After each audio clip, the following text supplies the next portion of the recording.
Hello friends, আজকে আমি রান্না করব গুলি মাছ। গুলি মাছটাকে দুটো ভাগে রান্না করব।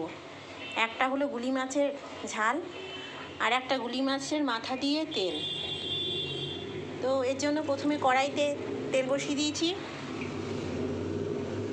এবার দিয়ে দেবো শুকনো লঙ্কা ফোড়ন।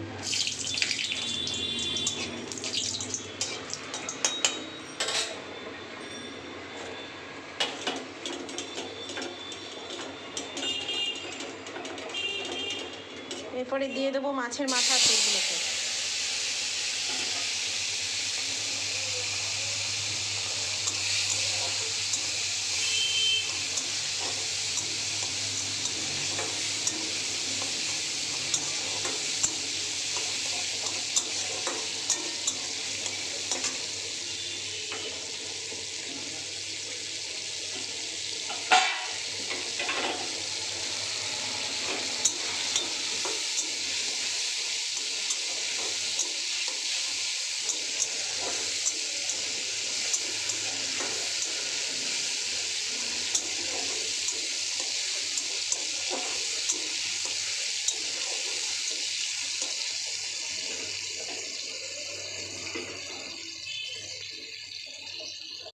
তো এটা আমার হয়ে এসেছে, এবার নামিয়ে নিলেই একদম রেডি।